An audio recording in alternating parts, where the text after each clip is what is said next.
Hello, good morning and welcome to a sunny but cold and blustery Le Mans. No, it's not March, it is midsummer week, but we are ready nevertheless for race 2 of Road to Le Mans, the third race weekend in 6 of the Michelin Le Mans Cup, the ground level starting platform on the ladder that takes you up potentially to the 24 hours of Le Mans. So final race of the weekend for our cars and drivers. Cars competing in 2 different categories, in LMP3 and in GT3. And as you saw, the temperatures are low, both in the air and on track. And that was the case as well on Thursday with the first race of the weekend. Qualifying had been dominated by Cool Racing. They locked out the front row of the grid, with Rinaldi putting 2 cars on row 2. It was James Sweetnam, the poleman, who led into the first turn, but already on the move was Thorsten Kratz in the second of the Rinaldi racing cars, the WTM by Rinaldi machine.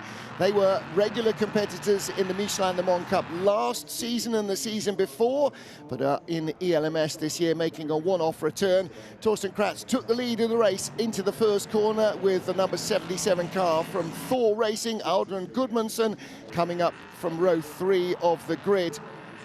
Not everybody had quite as much success. DKR Engineering's number 3 machine was in trouble a couple of times, and then there was a safety car early in the race. Problems including crash damage and punctures for some, and behind the safety car, the full field making their pit stops. 3 cars had stopped earlier, a lap earlier, and those 3 GT3 cars, a Ferrari from AF Corse and 2 Aston Martins, initially led the field away, but they would be penalised for stopping under a red flag or under a pit lane closed situation. Nevertheless, they were not to hold the lead, of course, as the quicker LMP3s came through. The WTM by Rinaldi machine now in the hands of its second driver, taking the lead, and then a massive accident for Louis Rossi brought out an instant red flag. Fortunately, the driver was able to walk away A-OK. Nothing remained of his car, and about 45 minutes of barrier repairs were required. So the race effectively had 1 green flag lap, and as a result, half of the normal points allocation, which is half points anyway, was awarded. So the race winner, for all their efforts, got quarter points. However, they did win race 1 at Le Mans. And among the teams getting ready now in the pit lane, the younger Iron Dames combination, but everybody else ready to go.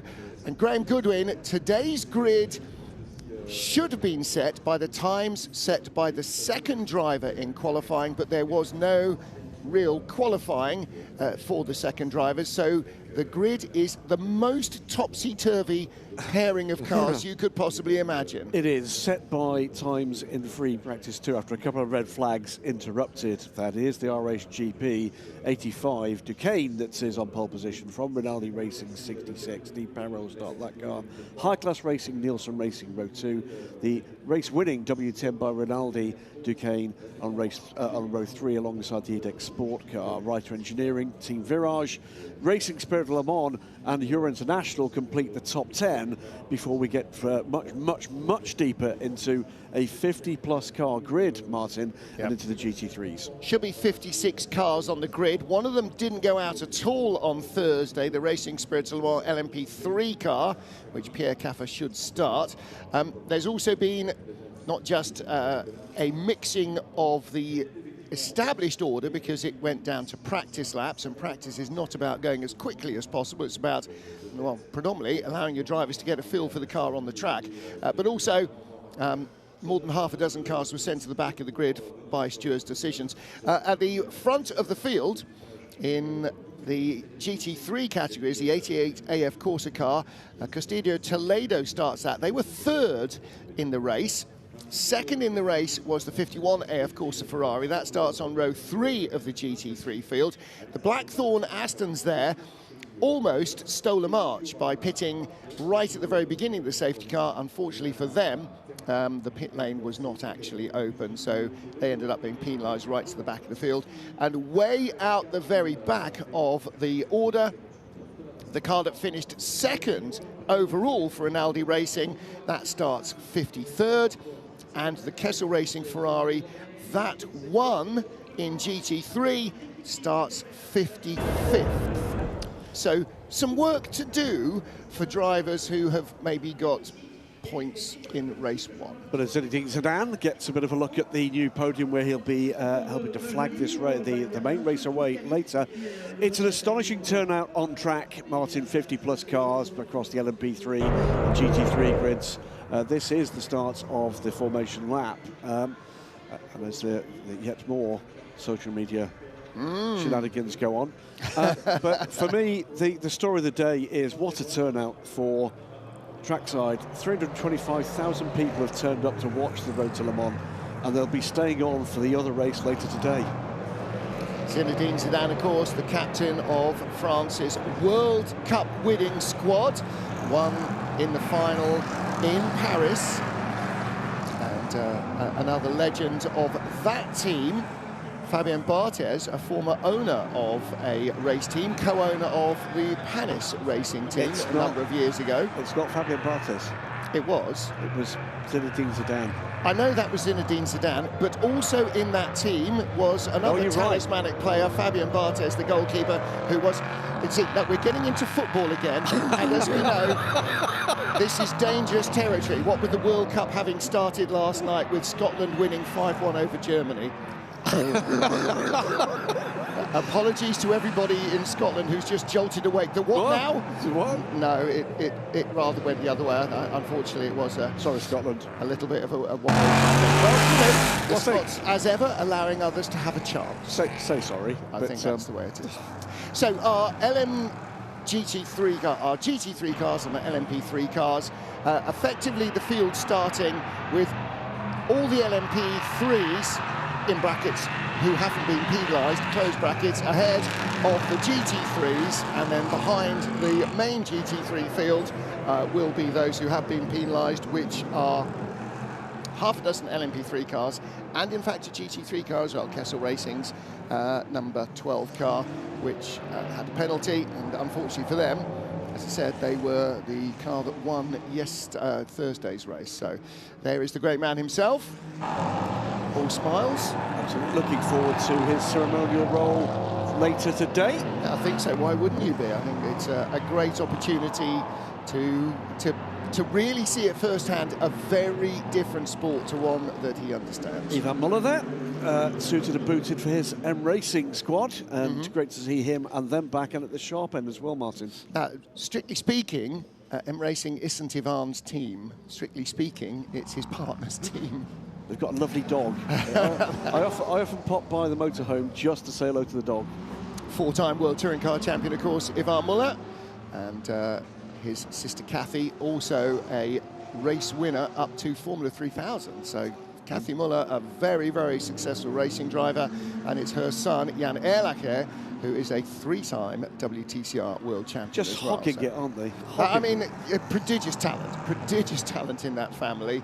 The brother and sister, Ivan and Kathy. Kathy, the older of the two, and in fact, Ivan was saying that he really only got into motorsport being dragged along to when his sister was racing, which is quite a reversal, I think, of the way it works with most families.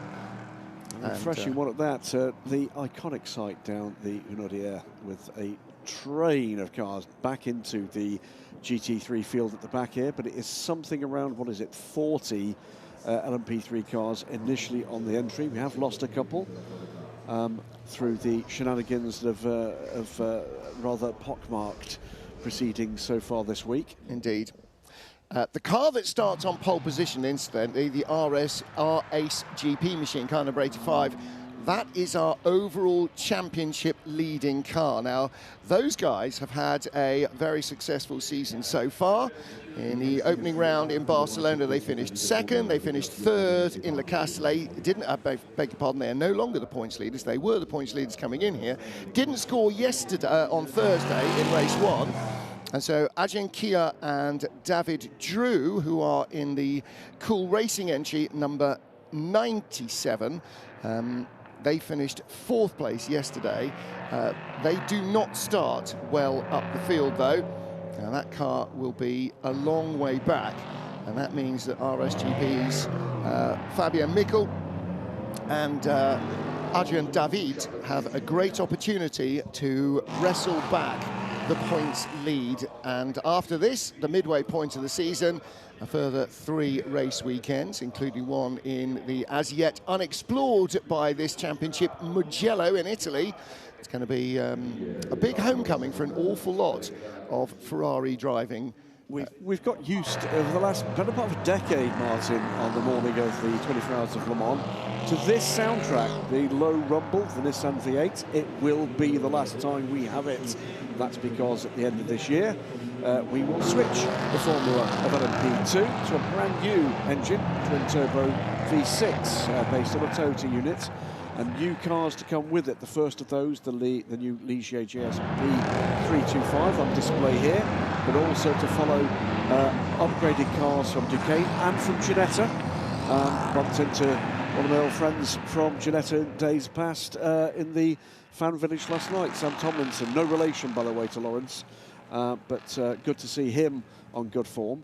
But let's hope we see just as healthy a grid, with a bit more diversity across the chassis in future years. Ginetta, a firm part of the first year at the Road to Le Mans. Yeah, very much. In the early days of LMP3, their chassis was one of the preferred, but in more recent years, the Ligier chassis has come to prominence, and the former Norma chassis, which was very much a front runner, which has got the more dished nose. Notice some of the cars coming towards you have got a sort of traditional, quite rounded, concave nose. The Normas have got a convex. So lead car is a Ligier, second car is a Norma, now a Duquesne. Yeah, absolutely right. So 22 car there on the fancy cars. And this is a mix of the full season entries from the Michelin Le Mans Cup supporting European Le Mans Series, but a number of VLMS LMP3s also in this race. Because of course there's no place for an LMP3 on the grid at 24 Hours of Le Mans proper. As they come round towards Arnage.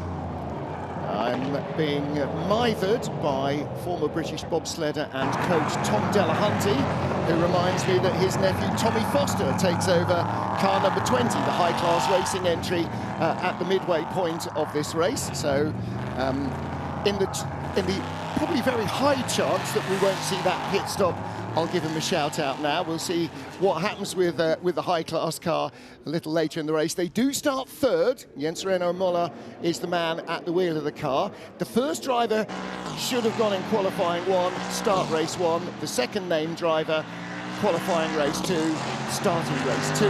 But of course, as we said, the second qualifying didn't really happen, so those times set in free practice have set our grid. We're coming now down into the Porsche curves, leaving the old road circuit behind there at the top of the picture. The road track goes off on the right-hand side, or let's say the public road goes off on the right-hand side through the Maison Blanche section up to the pit lane.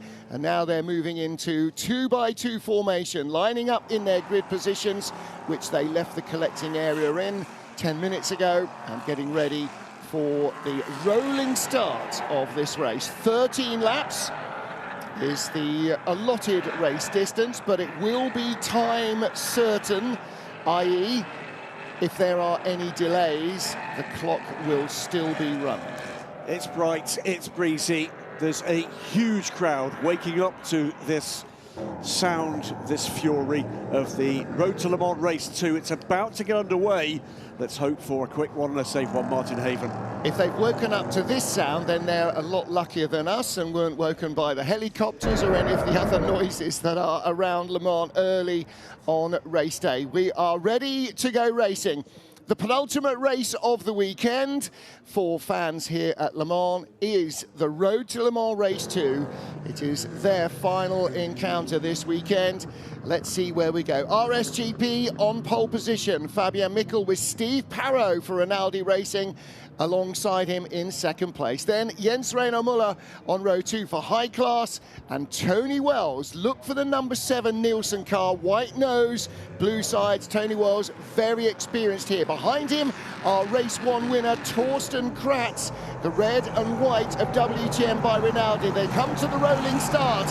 56 cars are underway at Road to Le Mans. Tony Wells already trying to insinuate himself through the front row. He's on the inside, the white car with the blue nose. Alongside him is Torsten Kratz. Contact between the two front second row starters. Kratz has a big lockup. And a little bit of confusion. Tony Wells getting shuffled back down the order. And it does look like Fabian Michel managed to get his nose in front. AF Corsa first and second on the grid with their Ferraris.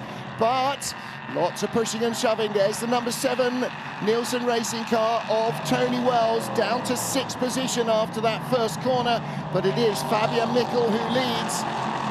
Yeah, there's trouble as well, a near disaster for the M Racing car on the inside, going down the Dunlop chicane, but did manage to get through.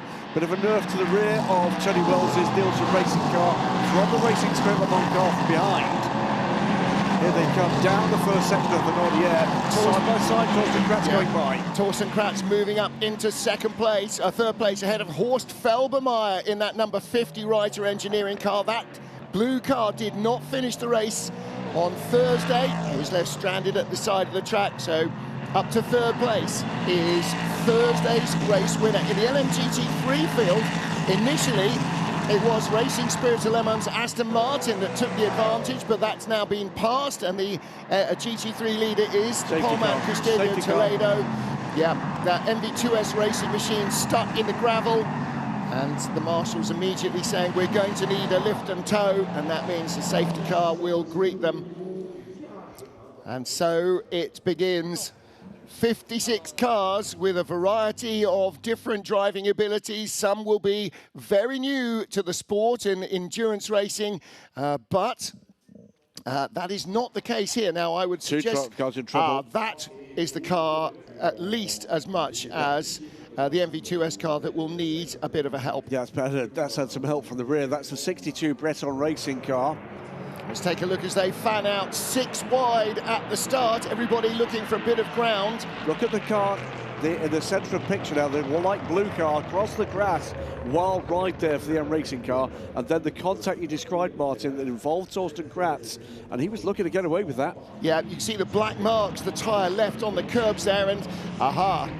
GT3 Porsche being shoved off into Mercedes. It is the Mercedes, yes, you're right. Motor Park car, and then made contact with the number 14. Well, nearly did, didn't it? I think the 14 managed to open the steering up enough just to avoid that Mercedes collateral damage. That was the Get Speed car of Steve Jans. There's Torsten Kratz on the curbs. No real grip there. He was lucky to get away with that. And Tony Wells in the Nielsen car obviously saw the danger and had to open the steering as well. And he ran off straight through the chicane. Awful lot of cars doing just that. And again, there's the 95 Aston Martin that briefly took the lead right at the beginning. And there was contact from behind. That's the Euro International car on the rear of Christophe Cresp, I think it is, the 29 31, car. That's Jean-Ren de Fourneau in the 31 Euro International. And you're right, it was Christophe Cresp who started that car. And again, they've done plenty of the Le Mans Cup races. He's back underway. Well, he is a full-season contender. The Euro International car isn't. It's an ELMS car with a different crew here. So that's bad news for MV2S. Bad news as well for Breton Racing. First time entrance here this year from the Czech Republic. A bit of shaking head, that's the Get Speed team. Well, they did get away with that without getting stove in, and their GT3 car is in 6th place in the category.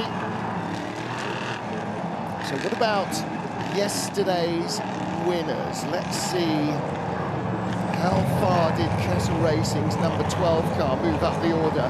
It got past one car, Frederick Jousset, in the car that won GT3 yesterday. And that started on the last row of the grid. A row ahead of them, the 71 Rinaldi racing car, Stefan Aust, similarly got past just one rival car in the, well, probably kilometre of action before the safety car came out. Yep, so Race control, opting to keep things neat and tidy, calm everybody down. Let's not have one incident leading to another, to another, to another.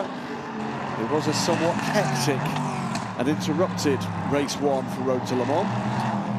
Yeah. Words will have been said in that paddock. I'm absolutely certain about it. It was not the best advertisement for the Michelin Le Mans Cup on Thursday. No, only one green flag lap, unfortunately. Safety car will come in at the end of this lap, so the marshals have done plenty of gravel sweeping up this weekend up at the Dunlop chicane, and I don't doubt there will be a degree more to sweep up before the big one is over, the Le Mans 24 Hours. So RSGP's Fabian Michel leads the queue from Jens Reiner Müller in the high-class racing number 20 car. Torsten Kratz lies third, Thursday's winner.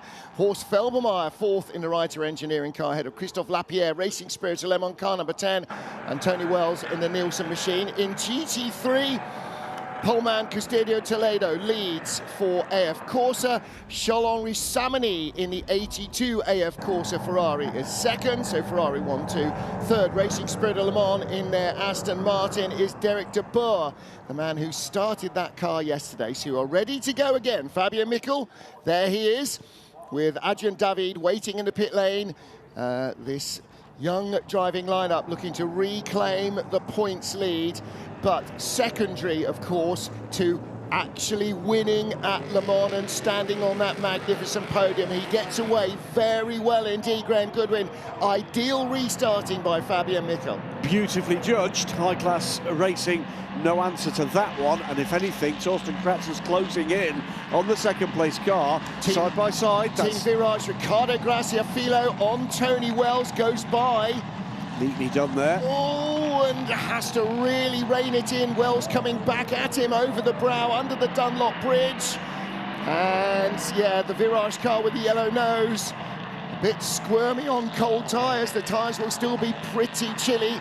There's the Team Thor car, Alden Gudmundsson, again starting that car. He started race one. And this is under pressure here from Jamie Falvey. He's been something of a star this season in that 44 car, looking for a way by the Icelandic flagged car. Also run, by the way, by high-class racing. Side by side now, though. Yeah, Torsten Kratz goes through. It goes through pretty easily there on the number 20 car. Yeah, Jens Reiner Müller swapping to LMP3 from GT3. He raced GT3 NSA, Hondas a couple of seasons, and now up to LMP3. But Torsten Kratz, very experienced and really having a good time in that car. Big lock-up. Is that the M Racing car? That was the M Racing car, but also, by the way, it's the Enduro International car, sorry, but making progress for a moment there, but I think overdoing it in the chicane. Alden Gudmundsson almost sandwiched between the two other lead shakes there, has to drop back. Made up 3 places, lost 4. Yeah, Tony Wells is the lead white-nosed car there, and just ahead of him is Milka Panu for Euro International, the blue car with the red highlights. Down the inside, the Team Virage car, Jamie Falvey puts up another spot, nicely judged. Yeah, great overtake there. High risk, but high reward. He gets out of the second chicane. He's getting onto the tail now. Yeah. As to the inside, and all over the shoulder of the track. Here's the racing car. Yeah, Romano Ricci on Tony Wells. Wells had to change his line in the chicane, lost a place going in, losing a place coming out.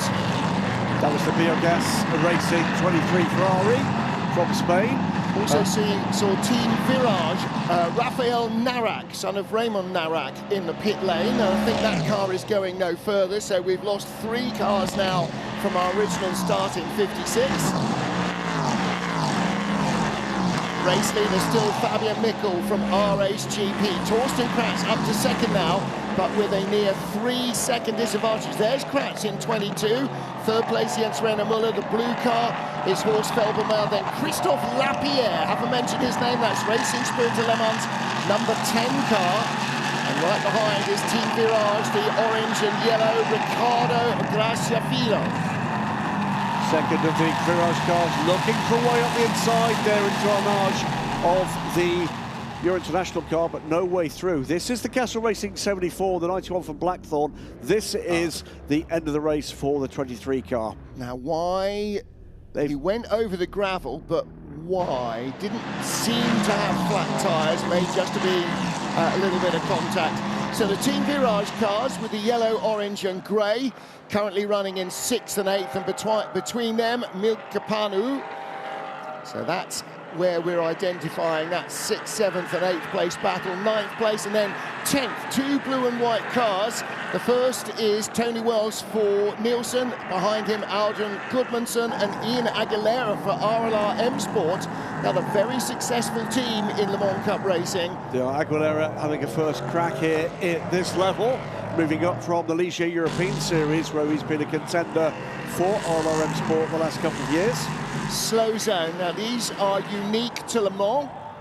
And there are lots of drivers who are unaware that a yellow flag and a slow zone mean everybody will be coming down to 80 kilometers an hour.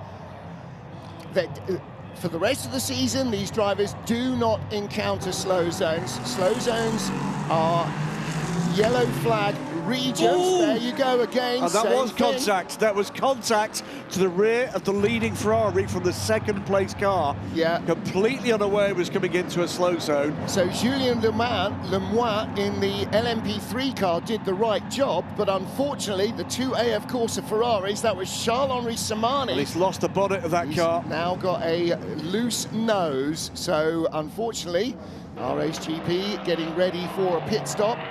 11 laps still to go. We are on lap 3. And unfortunately for the car that was the victim of that, he's got a full lap. He's through the slow zone and away they go again. Yeah, and Euro Internationals, Milkapanu made up a spot, I think, there on Riccardo Graciafilo. No, he didn't. He managed to hold off the Team Virage car. So it's important that you bring your speed down, but it's also equally important that you get on the gas when it goes green. That, I think... Samani, yes. Yeah. Charles-Henri Samani in the 88 AF Corsa car has looped it round at the Dunlop chicane. Yes, sadly for AF Corsa, that was the impact from the ELMS car on one of the full season cars, and in real trouble here. He's not going to get that back. I think he may have spun on his own fluid, and his dash is probably lighting up like a Christmas tree. He's done the right Very thing, wisely parks it. Oh, he was helped around by another AF Corsa Ferrari, surely. That was the 51 car. Yeah. The 51 car has the further car off on the right-hand side. And the 51 car, the car just out of shot there that made the impact, just there, Mathieu Kurzewski, that is the car that came here as the GT3 points leaders. Oh, goodness, this weekend, as ever, long on drama, and for most, very short on points. Well, 2 incidents have cost Ferrari a 1-2-3. Just now, the 88 Ferrari that has got damage to the rear, remember. The Get Speed AMG is now up to 2nd with Steve Jans. The car was in trouble on lap 1. Remember, Lauk in the Proton Huber competition, Porsche, the 73 car 3rd. Change for 4th. The Team Virage car, Riccardo Graciafilo, just jumped Horst Felbermeyer down into Mulsanne corner. Obviously got a very good run out of that 2nd chicane. And the incident between the 2 Ferraris will be investigated. It did rather look like 6 of one and half a dozen of the other. Neither of them really responded properly to the slow zone, and one ran into the other. So they should not have been in that situation. There is the Get Speed Mercedes in 2nd place, Proton Huber competitions, Manuel Lauk in 3rd, and there is the GT3 leader, the yellow and red Ferrari, or the red Ferrari with the yellow nose, Custodio Toledo. So this is the battle for 2nd, Mercedes ahead of Porsche. And then catching Derek de Boer in the 1st of the Aston Martins, and we've got Gino Foggioni also in that battle, so the top 5 very much in it. Slippery surface flags being shown at Marshall Post 3. That's the very start of the lap where that coolant was going down from Charlie Samani's stricken Ferrari. Somewhat self-imposed as the Euro International car goes at the inside of the Racing Spirit Le Mans car. Jamie Falvey now goes to the outside, and that was very tight indeed there. That was some great racing into the Porsche curves. These cars not only make a great sound, they do produce decent downforce as well. And Michelin rubber working very hard under that pressure to hold performance. This is a really strong battle. Euro International, Racing Spirit Le Mans, both Team Virage cars in there as well. And they're trying to chase down Horst Felbermayr, who's in 5th position. Contact in the battle for 6th. Double contact, Jamie Falvey round the outside. And it gets clipped again. Yep. And that's really tough because when you come through the chicane, there's so little room. And a car sitting stranded there, Jamie Falvey. That's the tank car in trouble as well. The car that did come together with Jamie Falvey has stopped just before the start-finish line. They're out of it as well, the number 10. That's Christophe Lapierre. Meanwhile, CD Sports, yellow and red, putting the pressure on Tony Wells in the Nielsen entry.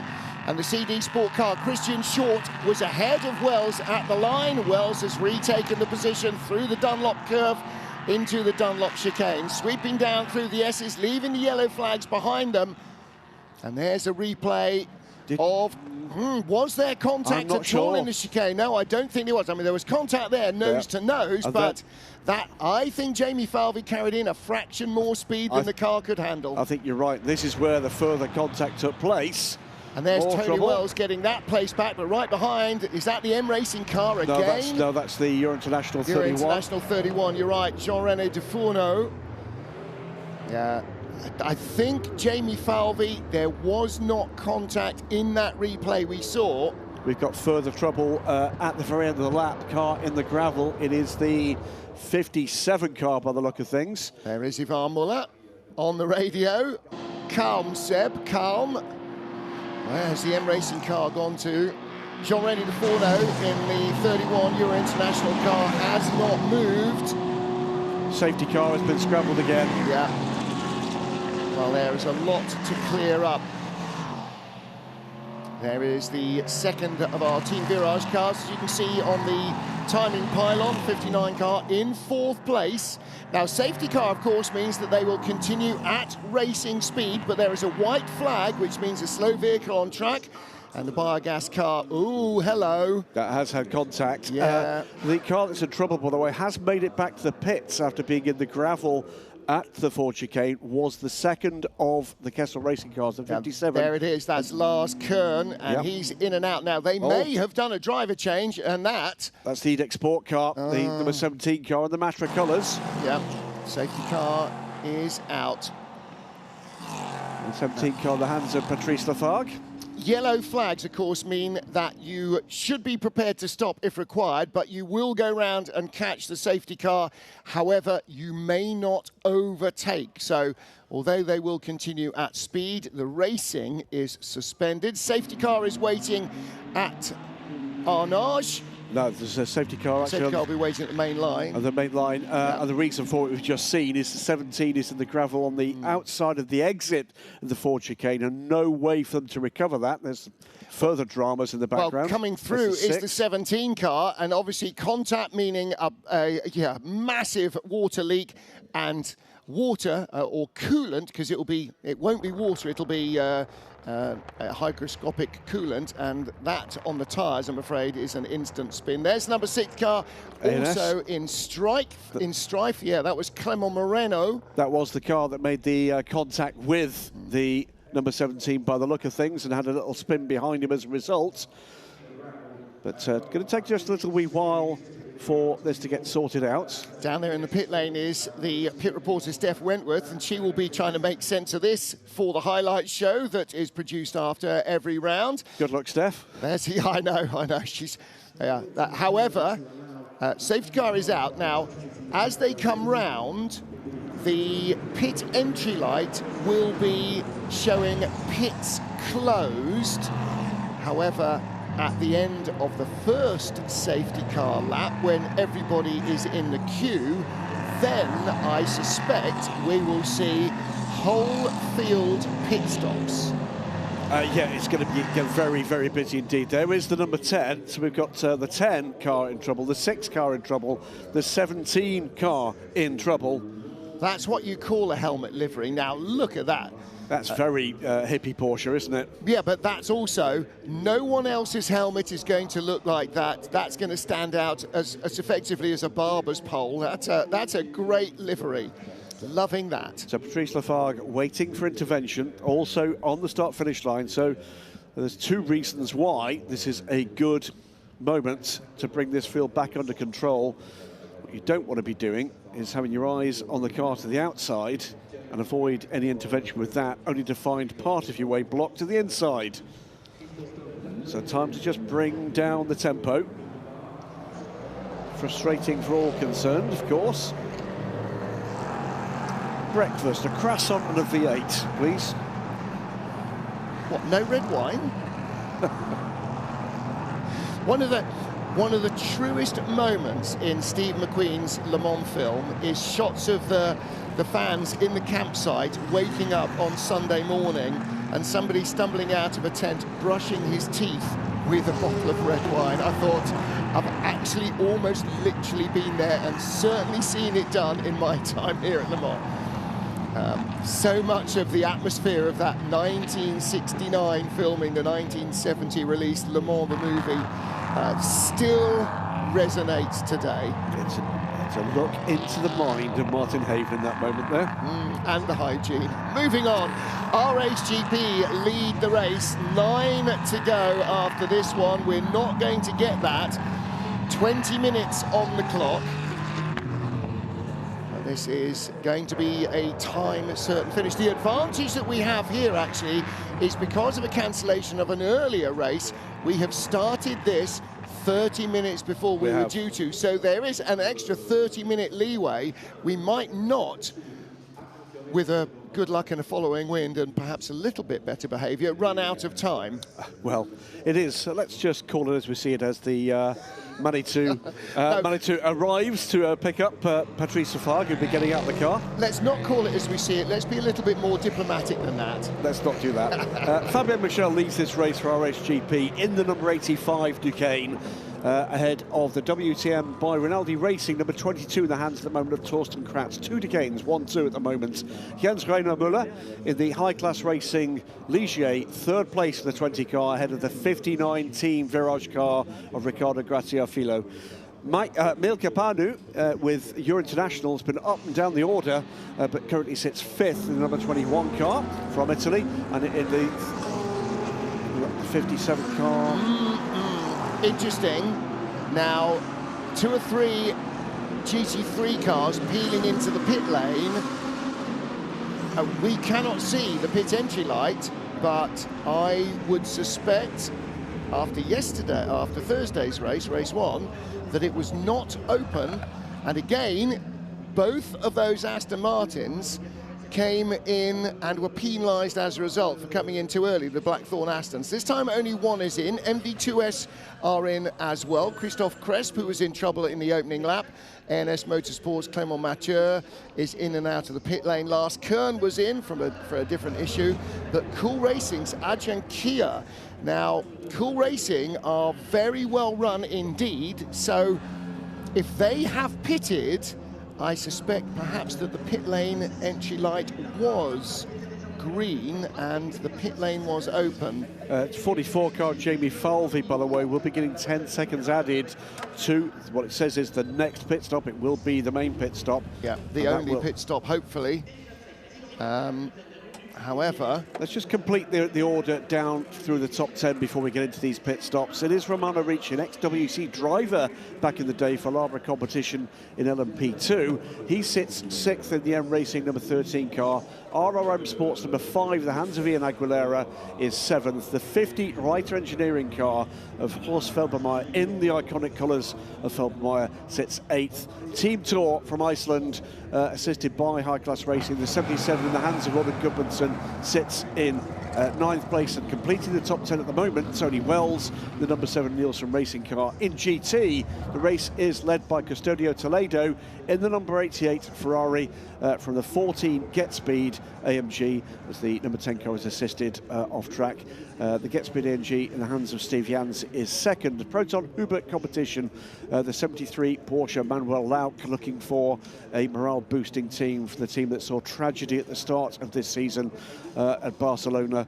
Racing Spirit of Le Mans 95, Aston Martin sits in 4th place and completing the top 5 at the moment in the GT3 class. AF Corsa's 2nd Ferrari, their number 18, the hands of Gino Forgione, sits in 5th place. Little slow-mo replay at the high-class car that lies third in the hands of Jens Renemuller. Tommy Foster will take over at the pit stops, and in common with about 45 of the cars, they have yet to stop. We have had half a dozen pit callers, so they have made their pit stops. Safety car, I'm sure, will stay out for a further lap. So it is currently on its way down towards Mulsanne corner. Fabio Michel and Adrian David, the teenager Adrian David in this car. RSGP, new to Le Mans Cup racing this year, but a very experienced single-seater outfit, and they have really hit the ground running. Those guys came here with the points lead after the first 2 rounds of the championship. Yeah, a young man that's about to take over in the RSGP car has been revelatory this season. Almost too quick at this level, and they have had time penalties against their driver gradings at earlier races this season. More fans arriving trackside. Well, there's an indication of what the weather is like. It looks lovely, but people wrapped up in blankets. It has been it's been unseasonably cold. There is Tommy Foster, ready to take over the third place car. It has been unseasonably cold this weekend. Anthony Bertone. Yeah, the son of a drag racing legend from the United States, and he's beginning his journey in GT3 racing in Europe with multi-platformed campaigns with Get Speed, and beginning to see success as well. Yeah, Bertone Racing, a very big name in HRDA drag racing. HDRA.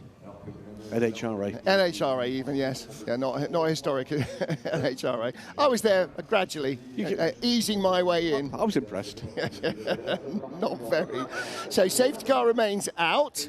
Under half an hour to go, by the way, with what is now being shown as a timed race. Yeah, we are not being told that the safety car will come in this lap, and that means the safety car will stay out another lap, I think. Race director Alain Adam. Car number 10 cannot rejoin the race. Well, no, when you've had to scramble a safety car to rescue the car, then yeah, we're bringing it back to the pit lane for you because we're nice people. What we're not going to let you do is rejoin the race. I think it's Gwen Boursier, by the way, for Le Mans Cup. Should be in the chair. But Alain Adam has, of course, been in race control with the Lamborghini Super Trofeo. An array of race control talent. Shouldn't be allowed, should it, all that talent just to one seat? It really should, especially given a huge amount of pressure and a huge amount of on-track time being consumed in this Le Mans 24 hours. I was going to say week, but of course it started on Sunday, so it's more than a week. It started on Sunday with the official Le Mans test. And don't forget that after the Road to Le Mans race, we have morning warm-up for the Le Mans 24 hours, a brief 15-minute period. That will be on air from 11 Central European Summer Time. That's 10 if you're watching in the UK, Portugal or Ireland, and 0900 Greenwich Mean Time, wherever you are watching. That's when we will start our coverage of morning warm-up, in which, as the sadly missed Hugh Chamberlain always said, nothing good ever happens. It's astonishing. I was thinking about Hugh just 2 minutes before you said that. He's going to be one of those characters from the 24 Hours of Le Mans who is so sorely missed. We lost Hugh just a few weeks ago. Always, well, what a character. Well, two of the great characters from my very earliest years here, Hugh Chamberlain and Neville Hay, commentator and Bon Viveur, TV company, production founder. Both passed away recently, and yeah, both very much part of the furniture here and in a lot of other races. But yeah, this is the place where I often remember Hugh Chamberlain, and particularly most recently Neville Hay as well. So the field will come in. 5 or 6 cars have already pitted. All of them now coming in. Everybody else. So, yeah. Steffi, you can be ready for this. Yeah. Get the tin helmet on. I will explain as we watch the cars coming down pit lane at the moment. I did mention tragedy for the Proton Hooper competition team.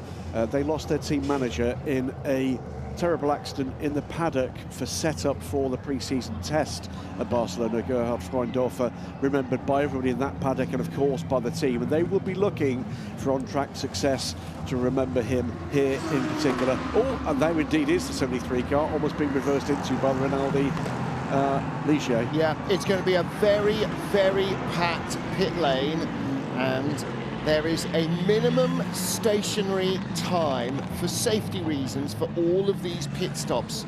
So you can't come in, set a phenomenally quick pit stop time and gain a huge time advantage on your rivals. What you can do is be too slow and give it all away. The Iron Dames Lamborghini has been picked up by the safety car. That was one of the cars that came in and stopped. No, they have not stopped. They're the only car that has chosen not to stop. There are a couple of cars behind the safety car that were part of the early stopping cohort, but the Iron Dames in the hands of Celia Martin. Dear. I think that's a massive mistake. Oh dear, now I wonder if she did not, but I mean, she was in the queue. She must have seen everybody coming in front of her. Yeah.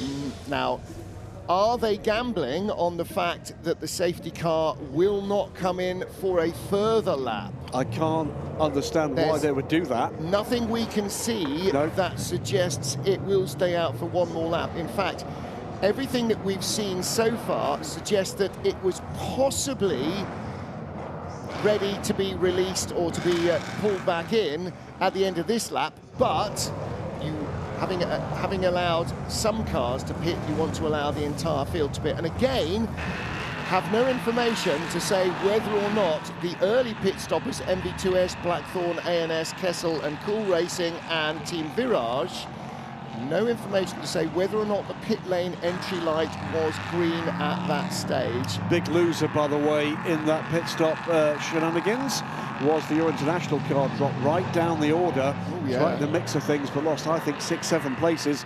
Looking at the pit stop times as well, there can be one or two teams, I think, in some trouble here.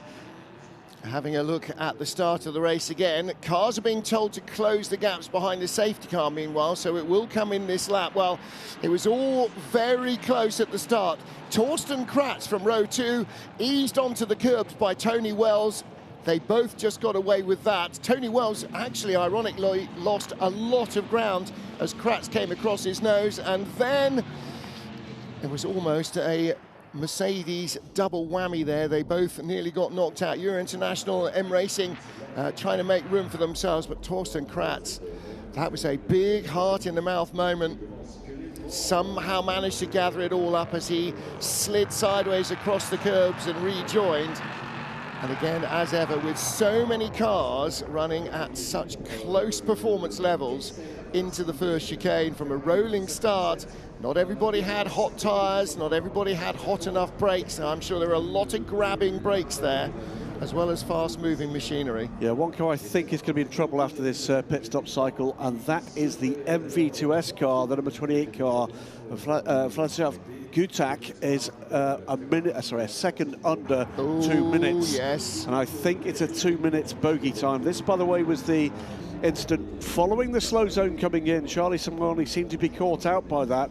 He impacted the rear of what is still the leading car, so it looks like that car's escaped unscathed, the number 88 AF Corsa car, but certainly was not the case for Charlie Simoni and the 82 car, spinning on what looked like its own coolant and being hit as well by the 51 car as it did so. Yeah, he'd run into the back of the second place car in GT3 when he was in third, as they locked up very hard and very late into the slow zone. Again, as we said, slow zones operate here at Le Mans, but they do not operate anywhere else in the Michelin Le Mans Cup calendar. And as a result, a number of the drivers, particularly those who are new to the series, completely caught out. Despite all the briefings, despite all the briefing notes, when you're in the heat of the racing, it doesn't always help. Now the race queue, or the queue behind the safety car, led by Celia Martin in that Iron Dames Lamborghini, but it has not stopped. No, we still need to see Karen Gaillard, the second driver in that car. I'm struggling to think that's anything other than a mistake by either driver or team, but because everybody else has stopped at least once. We've still got a couple of cars on pit lane, including the Gelly by T2 Racing 68 car. They seem to be having problems getting the driver safely into the car. The trouble for this car, they get the car released quickly. They shouldn't lose out too badly here, but no sign that that's happening immediately. Rocking it backwards and forwards. Is it not starting? I think that's the issue. It's not starting, is it? I think the door was open not because the driver wasn't in, but because they were trying to see what he was saying on the dash. Rocking it backwards and forwards there often is trying to get the starter to engage. Not allowed to push start that car, by the way. Safety car, I think they were running for a supplementary battery, because the batteries in these are about as powerful as a AA, so they crank over the engine once or twice, and that's about the end of it. Then you put in the slave battery to give it a bit more oomph, the same way you would use a jump pack on a road car. But I'm afraid if they do rejoin, they're going to be a long way back. You see this massive queue of cars, everybody weaving to try and build a bit of heat into the carcass of the tyre. Well, ironically, Martin, at the moment, if we assume the Iron Dames have made a big error here, and it looks as if they have, MV2S Racing's 29 leads the race, having been one of those early pit stoppers. That car was stationary by the side of the track on that one. Yeah. Blackthorn's Aston Martin, well, Blackthorn's Aston Martins were second and third behind the safety car in race one when they were released, and they ended up being penalised and dropped way out of any points. Have they got it right this time? I think you're absolutely right. There's Kangaya. I think the Iron Dames somehow have managed to out-fumble themselves here. Safety car still out on track, of course. We're waiting to hear that it's going to be coming in this lap, and I see zero reason why it shouldn't. Again, we may not be seeing work that is going out on track. Cooling the starter motor. Yeah, and yeah, it's not that they didn't get the driver in. It's just that there is a reluctance to progress. So Hegley by T2 Racing, I'm sure they'd love to get Marcel Umbra out, even just to have some laps, even if he's a lap back, because of course that's what the drivers have come for, is to drive at Le Mans. And he may not even have had laps in the first race. 18.5 minutes to go in this now timed race. We do call this thing as Formula Bomb, because it often is. It's been a little more contained than it was on Thursday, which was real Wild West stuff. Is that possibly because the safety car came out earlier? I think so. Although it was quite early. We were very early in the race when the pit stop started. Safety car in this lap, safety car in this lap. That is indeed the voice of Greg Boursier. Yeah, well, there we go. Safety car in this lap, so I'm afraid the Iron Dames, Célia Martin in that magenta Lamborghini. Let's not call it pink, it is properly Madge, isn't it? It's a magenta Lamborghini, and she will, well, what can you do? You either dive for the pits now and try and give your co-driver as much time as you can. Oh, there's the Hegley by T2 Racing car, finally started. Is he going to be able to get out before that green light goes off? I think he might just. Oh, it's going to be very close. Safety car up to the chicane, and Célia Martin comes down the pit lane. She follows the safety car in, and I'm afraid that is their race absolutely kiboshed. That was an error either by team, driver, or conceivably both. MV2S lead at the restart. Maximus Meyer, Lorcan Hannafin second for Blackthorn, and leading GT3 now, and Clement Moreno for ANS. Then Kessel Racing's Frey Vidani, but he's already been passed by David Drew for Cool Racing. And here comes 22, this is Leonard Weiss. Yesterday's race winner has to take to the curbs at the Dunlop chicane. Does not lose ground. The one to watch here is going to be Adrian David, though, in the Duquesne. Currently running 6th overall, 4th in LMP3, but he has the pace. Goes around the Biogas car that's a lap down. Now dealing with the Kessel Racing car, looks at the inside as they come down to Tête Rouge there. Can't do it there, but will do it on the straight. This is a bit of the Duquesne meat and a Ferrari sandwich. Yeah, behind with the yellow nose is the next LMP3 car. That's Team Virage. That's been driven by Jacek Zielnaka, and then Tommy Foster for high class. Car number 20 right behind. He's got on the inside here. Looks like he's got the run on the Duquesne. Can he do it? He's got the right line for the first chicane. I think he's done it, you know. Blimey O'Reilly, that is tight. 3 wide and 3 wide behind, and squeeze in, don't touch him. Okay, so the 85 goes over the curbs, finally had to surrender that a little too late, Adrian David, but comes back on just ahead of the number 22 car of Leonard Weiss. And he's still attacking down to the second chicane, sits in the toe. Now he comes out wide on the hard shoulder of this public road, the N183 Le Mans Tour Road. Every other week of the year, this is public highway, and he goes through on the inside. This is some epic restart racing here. Just have to be eyes open. Eyes on the mirrors as well as eyes ahead here, but it is Adrian David goes ahead of Tommy Foster. Leonard Weiss right there in the mix with this. 2 Duquesnes, 1 Ligier. This, by the way, is the battle for 4th. 3 LMP3 cars ahead of them at the moment. And look at this group. 59 Team Virage car of Oscar Bitter got caught out of the chicane. He's right down in that pack. He lost about 8 or 10 places. The lead Team Virage car is now in 10th place. And the Kessel Racing car that was right at the front of the queue, their GT3 car being shuffled down the order. You can see the Ferrari there in a mass of LMP3 cars. Poor Kessel Racing GT3 driver, everything is trying to steam past him. There he is. But it is Blackthorn's Lorcan Hannafin leading GT3 now, and he is still 4th on the road. RSGP's Adrian David has not yet got to him. RSGP High Class and WTM by Rinaldi.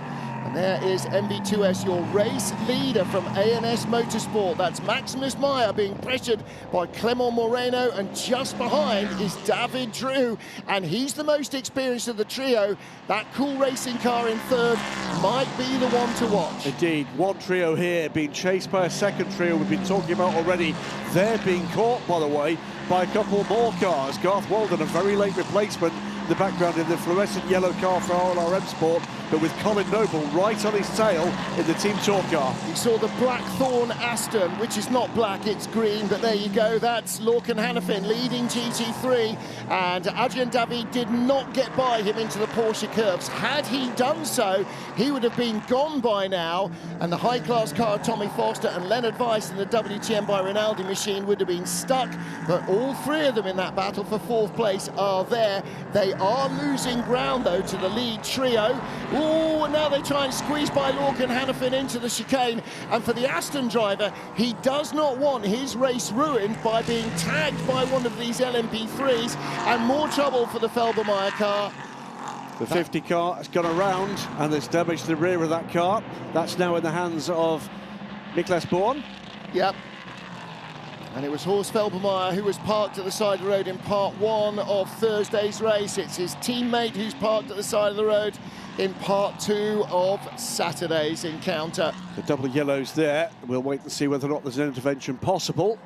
We do have one car, it's the Iron Dames car, way behind, so race control will be very wary of putting marshals in line of fire with a car on track. And there's another car off to the inside. That is the 27 car. Yeah, plunging down Racing, the order. I think that car is. Yeah, just trying to identify who's in that. That is Lewis Hamilton Smith. Louis Hamilton Smith. MV2S, ANS and Cool Racing 1, 2, 3. RHGP, High Class and WTM by Rinaldi now clear of our GT3 leader. And there is David Drew. They've caught the delayed Hegeli by T2 car. That's the car that was struggling to restart after its pit stop. And that's now providing, well, both potentially an opportunity with a tow, but also a challenge to get by for this leading group.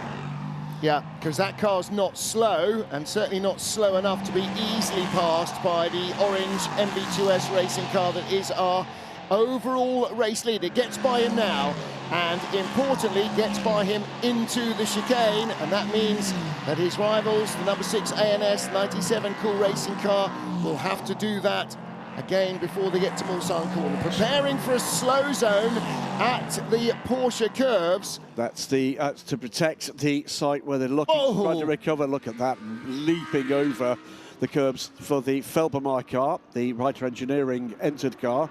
And that's, is that not the ANS Motorsport car? Yeah, that's number 6 car in 2nd place.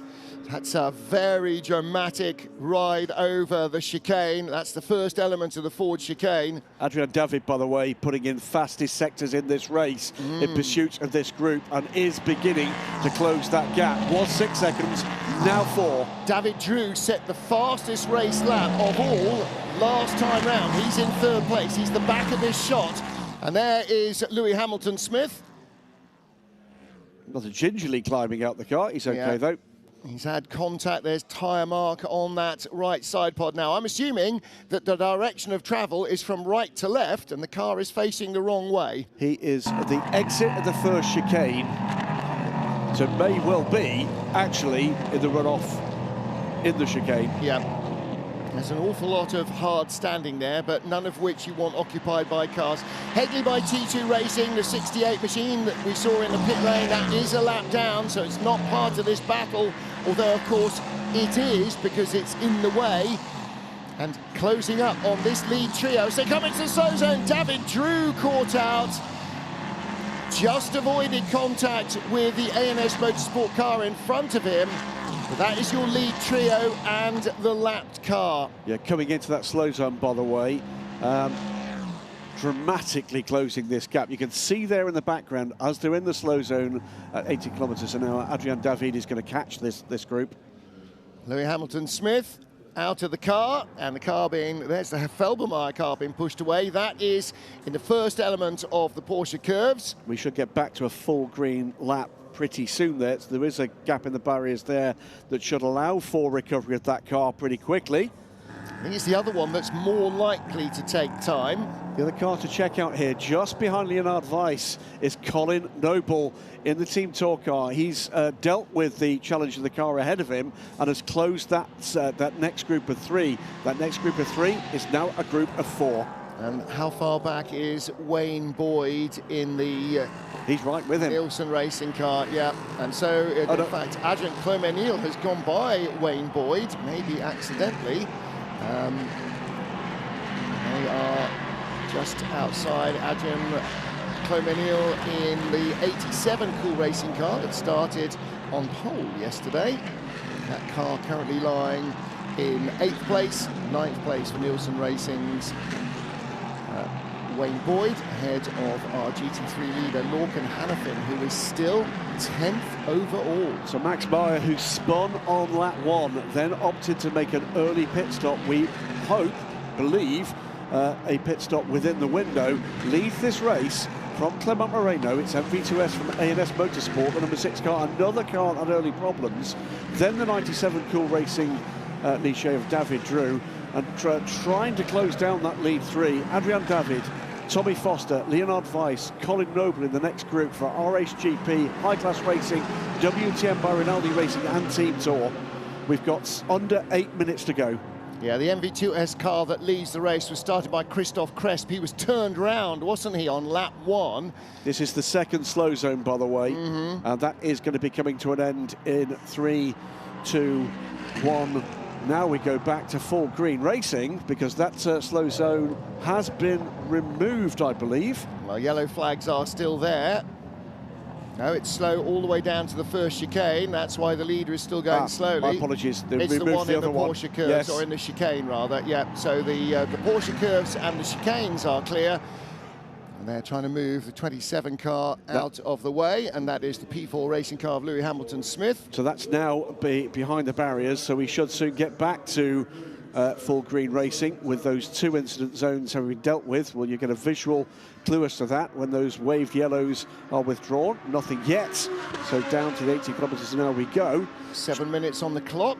GT, by the way, led by Blackthorn. That's one of the cars that did stop early, the number 90 car. 10th overall for Lorcan Hannafin. AF Corsa's 51 car, Alessandro Balzan made his way back up the order, up into 2nd place. And the Get Speed AMG currently in 3rd place. Sven Muller for High Class Racing sits 4th in their Porsche. And in fact, 2nd, 3rd, 4th, 5th, 6th, 7th, 8th in GT3 are all line astern with basically a car length between them, but they go from 24th to 30th on the road, and that means that in 10th place overall, Lorcan Hannafin, unless he throws it into the barriers, is an absolute shoe-in. There is a lot of real estate between the Blackthorn Aston and anybody else in GT3. Back to green on the track. The slow zone remains between Tete Rouge and the first chicane, but the rest of the track is green. We are racing once more. Maximus Meyer leading from Clement Moreno and David Drew. Adrian David right behind them. Tommy Foster in 5th. And WTM by Rinaldi's Leonard Weiss in 6th position. But here is the battle for 2nd, because the leader has cleared off again in a hurry. He has indeed, and the question now is, can Adrian David and that chasing group catch this pair of cars? Max Meyer looks gone. A superb restarting. Absolutely fantastic. You've got to be very, very sharp on the slowing down and on the speeding up through slow zones. And taking a look at minimum pit stop times now, I think there may be only one car, and it's not a car in a significant position. Here comes David Drew to the outside on the NS Motorsport car, and I think he's going to get by here. Outside run down to the super fast approach into the right-hander at Indianapolis, and he's on the racing line. He's got all the grip, but it's a big moment you saw there as he lifted off the throttle, the way the car immediately snapped, but he hangs onto it down to Arnage, the slowest corner on the circuit. Right down into 2nd, possibly even 1st gear if you're really looking to fire the car out of there with a rival right behind. But David Drew up to 2nd place, 2.9 behind the race leader Maximus Meyer. And the good news for David Drew is that there is a gap to the leader, so if they come to another slow zone, then he will have room to slow down. There is WTM by Rinaldi ahead of Team Thor, so the Team Thor car, Colin Noble, chasing Leonard Weiss. But they're being dropped by Adrian David and Tommy Foster, so there's a gap now between the first 2 in that chasing group and the next 2. 3 seconds to the good Max Meyer now, but it's now David Drew that's got to defend from. It is 4 minutes remaining. Which will give them 1 more lap. They're doing 4-minute 20s. So the fastest race lap, I haven't got the fastest race lap, only the last lap, but they should be going... It is 3 minutes 52. Yeah, so 4 minutes on the clock. Yeah, it's going to be the final lap. Yep. Will be one after this. Oh, I don't know. Yes. Oh, I don't know. Now, this is the final, entering the final lap now. Okay. Because this is the chasing group. So last lap is shown on our time in the scoring. It is 3.3 seconds, Max Meyer. Car 85 is going to get 5 seconds time penalty for leaving the track and taking advantage. That is Adrian David, the current 4th place car. Now that will lose him a place at the moment, both Tommy Foster and Leo Weiss, and potentially Colin Noble as well. With his driver's helmet off is Team Boss. The Team Boss and Alpine hypercar driver in the race later on today. Not busy at all then. Oh, somebody's lost a little bit of bodywork there. That's been there for a while, but I think somebody's been wide there. And over the dusty part of the track, yellow at Marshall Post 3. That is the very start of the... I think it's the 59 car. Dunlop curve, isn't it? 59 car, I think, may well have... Oh, and the Team Virage car, yeah. Recovering, lost ground, dropping like a stone. That's Oscar Bitar. That's the 2nd time he's lost ground. So Adrian David has got to get the hammer down here, not just to make up positions, which was the original challenge, but also to deal with that 5-second penalty he's now going to get. He's already with Clement Moreno. Never rains, but it pours. Car 59 also under investigation for unsafe release in the pit lane, as is the number 68 car, but Oscar Bitter's just lost a handful of places anyway. Blackthorn lead by nearly 20 seconds from AF Corsa, Get Speed, RSL, High Class, AF Corsa, Kessel Racing. Quite busy for 2nd place and all the other positions, but Blackthorn a long way clear, as we've documented. Meanwhile, here is the battle for 3rd place. Clement Moreno ahead of Adrian David on the roads, but Adrian David with that penalty coming his way. At the moment, that penalty will drop him back to 6th place. And that's the problem with safety cars, is it closes up all the gaps that you've worked so hard to open up, whether you're in a position to gain points or otherwise. The worst news as well for the RSGP driver is that he's being held up here by the Ligier. He needs to make his way by him, but it's costing him time.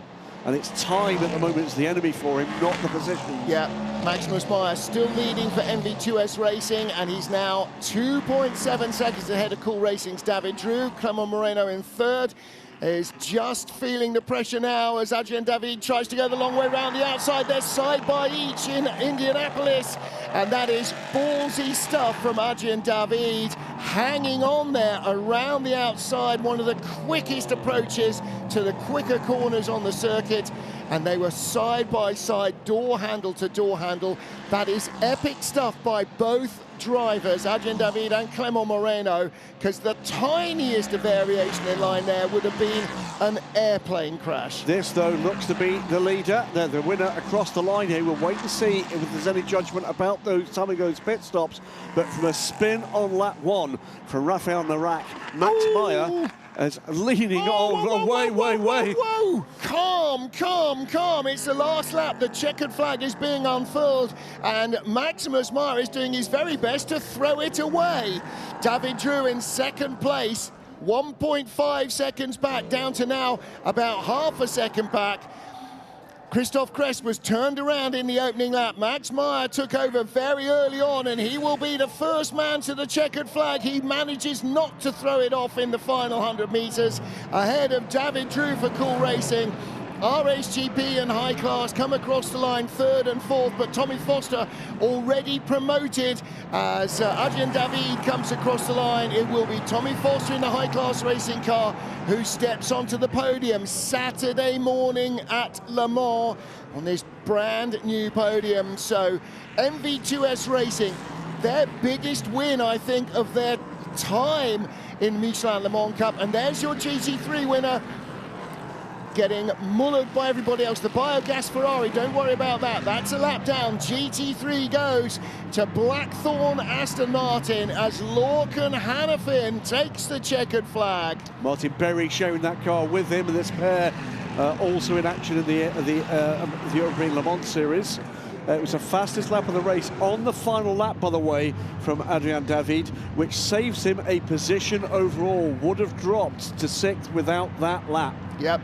Just squeezed ahead of yesterday's winners, WTM by Rinaldi, Torsten Kratz, and the man who finished the race, Leonard Weiss. But there, yeah, right, Martin Berry started that Aston Martin, didn't get much time in it. They came in early, and they have benefited. Lorcan Hannafin. There's Martin Berry. There he is, takes the car to the line. Super. Well, they looked like finishing on the podium yesterday. They were on the podium at the flag, but they had stopped when the pit lane was closed and were dropped way down the order. Our LMP3 leader, MV2S Racing, have they had a more successful day than today? I don't think so. Winning races is one thing, winning at Le Mans is another. It was, of course, Christophe Cresp and Max Meyer. Christophe's been in action all week, was part of the grid for the Ligier European Series on test day for their race, and brings home the win on the biggest race day in the world here at Le Mans. Did he not do the Fun Cup as well? Opportunity missed. You know what? I think he might have done it. There was a 4-hour Fun Cup race yesterday with 155 cars in it. We missed the opportunity to enter, but I think an awful lot of drivers definitely did not. 155 cars, I think there were 3-car, 4-car entries. So there's Christophe Cresp and the team, MV2S Racing, dancing elegantly over some airlines. And the cars will be turned around now as they head back to their Parc Fermé, which is underneath the big wheel on the driver's left as you come through the final element of the Porsche curves. So Martin Berry there in the distinctive pink and purple overalls, waiting for his teammate Lorcan Hannafin. It's Blackthorn, AF Corsa and High Class Racing, the top 3 in GT3, MV2S, Cool and High Class Racing, the top 3 in LMP3. So High Class with 2 cars on the podium, 1 in each class. They'll be very happy, but none happier, I think, particularly given the disappointment of finishing in the top 3 at the line and seeing it all taken away for the Blackthorn team on Thursday's race. New for the Le Mans Cup this year, Blackthorn. Took a look last year, but 2-car commitment to the remainder of the season, we hear. But Torsten Kratz there, sticking his head in the door to chat to long-time co-driver Leonard Weiss.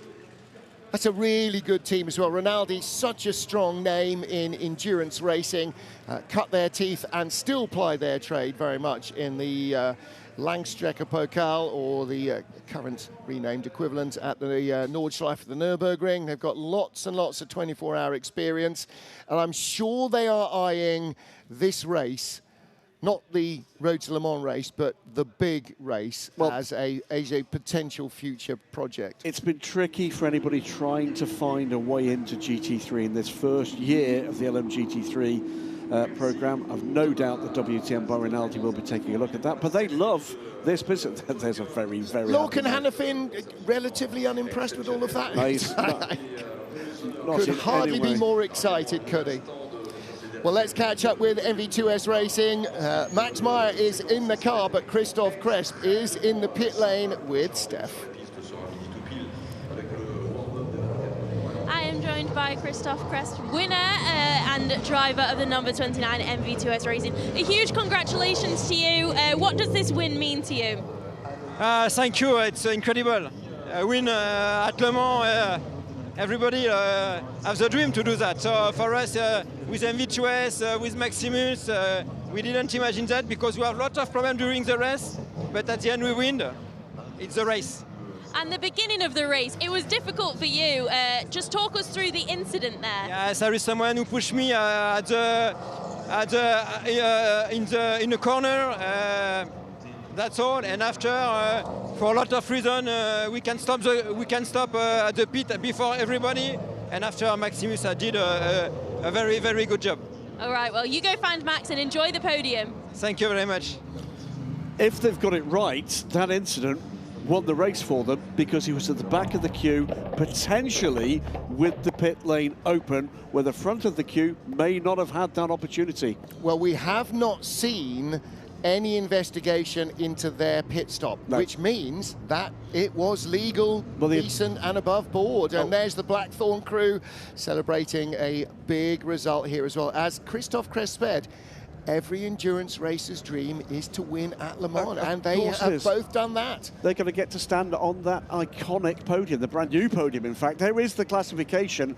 MV2S Racing's 29 Ligier, with 10 laps, comes away the winner, just about a second ahead of the 97 Cool Racing car. David Drew chasing hard to the line. High Class Racing will complete the podium overall in LMP3. We've got to go a little way down to 18th place to find the winner in GT3. It is the Blackthorn Aston Martin of Lorcan Hannafin and Martin Berry, with the AF Corsa 51 car, the Ferrari 296 GT3.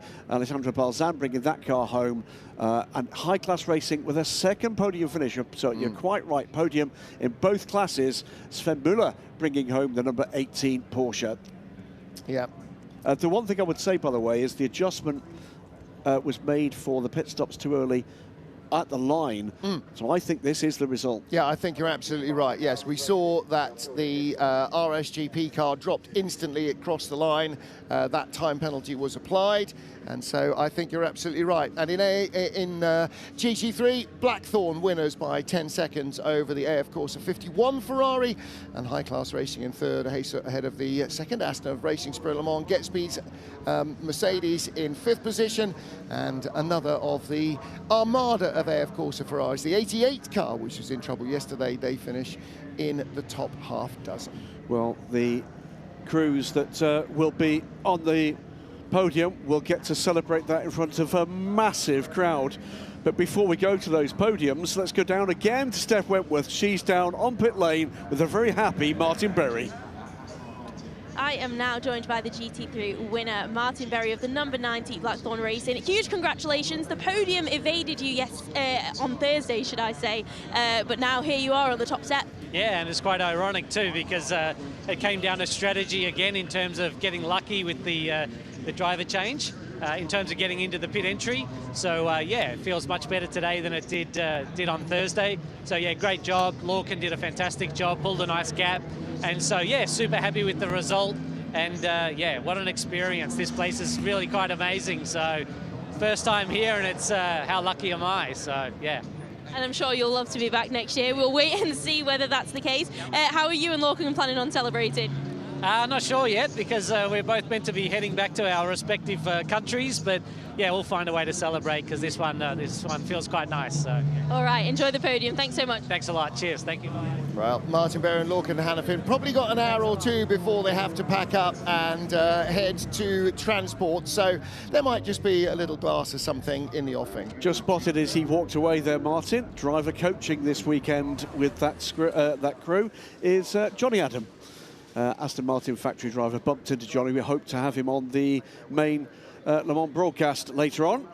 He's here and on driver coaching duties, as are a whole host of familiar faces. Yeah, he and Darren Turner also inviting guests or shepherding around guests of Heart of Racing and showing them roads. And again, as you saw, saw from Martin Berry, I love meeting drivers when they come to Le Mans for the first time, because you know they have not got the faintest clue what's in store. I don't care what you've seen on TV, nothing, and I've never driven a race car on the track, so I don't even know what that bit's like, but it's the rest of it that just blows you away. I often talk to newcomers to this event, and they talk about the event and their expectation. What I've said to them is, it's that moment you walk out on race day in front of that sea of humanity. It's the first time you drive out through the Dunlop chicane and that iconic site there.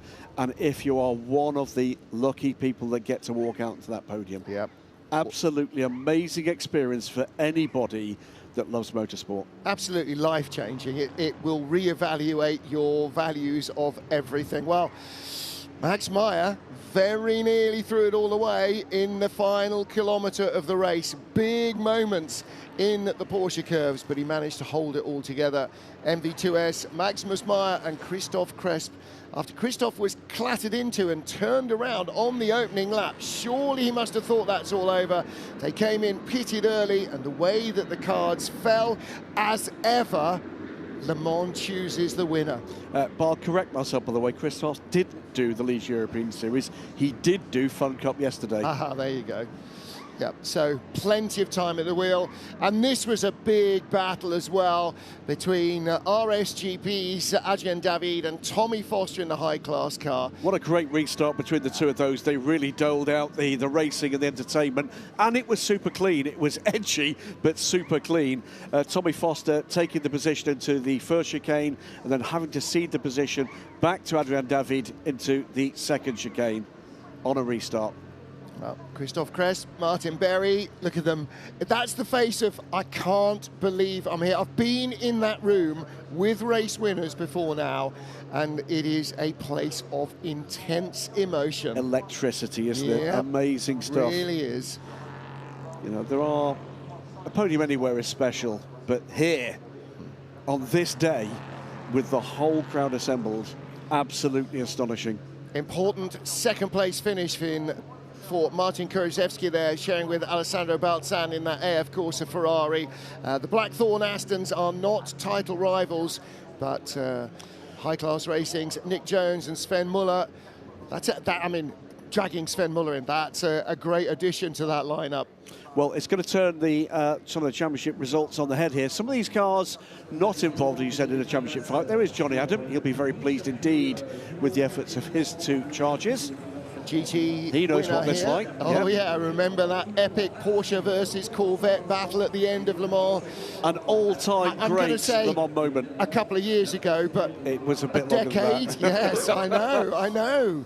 How quickly time passes. This is the point situation. The 97 Cool Racing car, I think, takes the championship lead here. 47.5 points from RSGP in second, with High Class Racing third. Just one behind High Class now, so that's a very tight battle for second place. But you're right, High Class, RSGP rather, had the lead after the first two races. They are now, Adrien Keeler and David Drew had just crept ahead of them after yesterday's encounter, Thursday's encounter, but they now stretch that lead a little. So we're halfway through the season. It tightens it all up beautifully for the second half of this, and RSGP have looked dominant. Here is the point situation in GT3. The 51 AF Corsa car retains gains there. Advantage ahead of Kessel Racing, 74 and 12. There's a big points gap to fill. Alessandro Balzan and Matthew Kurzajewski ahead of Andrew Gilbert, Fran Rader, and then David Fumanelli and Frederic Jousset. But again, that second place battle, just a single point. And again, 3 more races. There are not double points on offer here for the 2 races, so it's the same score overall as 1 race weekend. One bad day for the 51 and it's game on for the championship. 100%. That's the thing to remember here. Well, there you go. That was race 2 for Road to Le Mans on race day proper at the 24 Hours of Le Mans. The biggest win is going to go to those on the podium, but they'll all feel like winners having raced here and in front of this crowd. They will indeed. So, Road to Le Mans is done. Michelin Le Mans Cup moves on to the rest of the series, and we get ready for the Le Mans 24 Hours.